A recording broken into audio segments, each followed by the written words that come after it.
Last year, irrigation districts in the Klamath Basin received no surface water from the Bureau of Reclamation.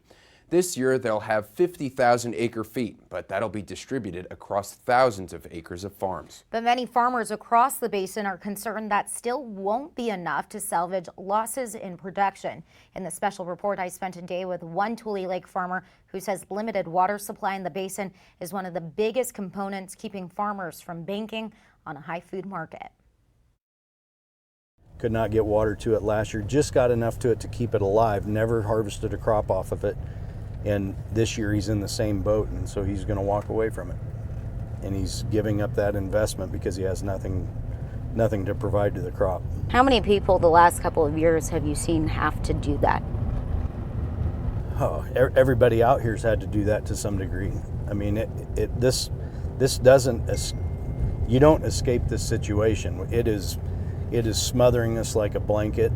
Scott Soyce is a prominent farmer in the southern Klamath Basin. He says irrigation infrastructure in the West was built for the sole purpose of feeding a hungry nation. And right now, with farmers not getting water, the nightmare of a food shortage is becoming more realistic. The opportunity cost, especially on a year like this, is what's really, really painful, because we're missing excessively high markets because of the shortage of food. According to data from farmers in the Klamath Basin, on a year where there's enough water to irrigate the entire basin, farmers could produce over 8 billion pounds of potatoes, which feeds over 73 million people a year. But with the 50,000 acre-feet of water they're allocated this year, which is just 15% of their full allocation, that output gets cut to roughly 1 billion pounds of potatoes, which feeds 63 million fewer people. But the struggle for farmers in the West isn't just in the output, it's trying to manage the input of water. All the pumping infrastructure that goes down into the ground to produce that water out of it, on top of the $500,000 it takes to drill that well, it produces water which you need to sustain life, but I paid more for that well than what it cost me for 2 of these parcels of land.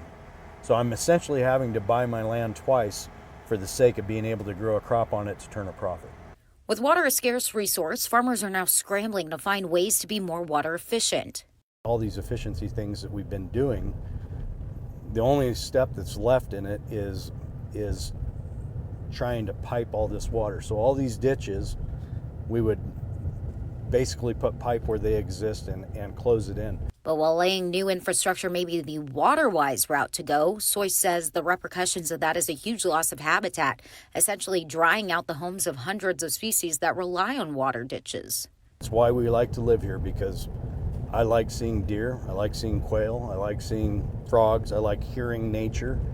But when you take the water out of these ditches and it's completely dry, it's a pretty silent, it's an awkward silence out here, because there's no sounds of nature where there is not water. With the nation on the verge of a food shortage and a local economy losing farms each year, the race for a longer-lasting water solution still remains a high priority. When you sit in these meetings, if you could sit down with, the Bureau of Rec and say, I think this is a good solution right now. It's about balance, and in all fairness, Bureau of Reclamation is just controlling water the way that's mandated to them. They still have a chance to save this year, the outcome of this year. They can still change the direction of what is inevitable. And the sooner they do it, the better chance that they have, whether it's here in the Klamath Basin or it's any other irrigation project throughout the West. But everybody is starting to feel the crux of bad policy decisions on water that are taking away that water, dewatering the landscape and killing crops. Scott Soyce has over 2,400 acres in the basin that he farms horseradish, mint, and other crops on. To learn more about Soyce and this ongoing issue, visit this story at ktvl.com.